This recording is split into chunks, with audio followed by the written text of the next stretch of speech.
مثل الجبال النايفات. يا ابراهيم احذر تزهيلك افكارك وتندم لو ماك مثلك طوابير ما طيحتنا.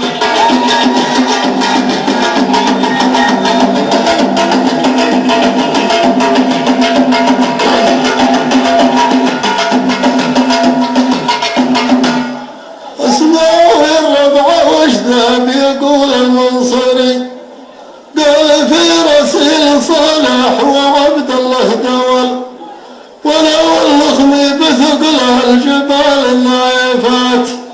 ابراهيم احذر تزيلك افكارك وتندم لو ماك مثلك طوابير.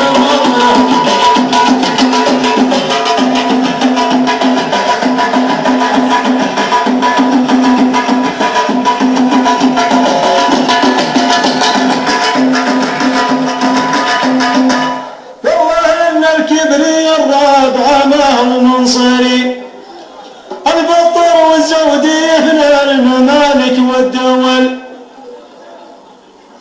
والتواضع زين والكبرياء من نايفات، والجبال الراسية يبتليها الله وتندم، والحديد الصلب لو حافظ طيحتنا.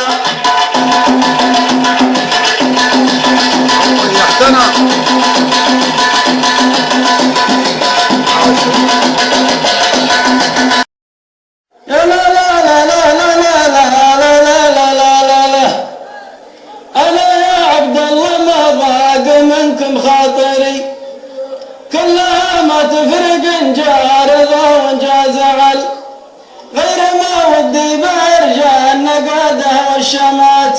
أما خذ منا الفتاوي وتتعلم وتعلم، والله جلس فوق كرسي الفتى وافتنا.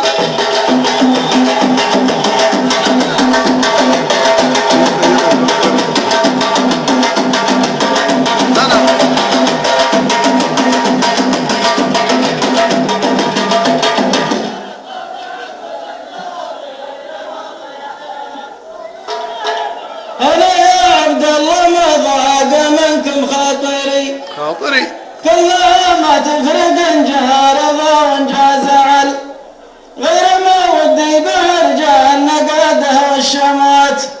أما خذ منا الفتاوي وتتعلم وتعلم، والله جلس فوق الكرسي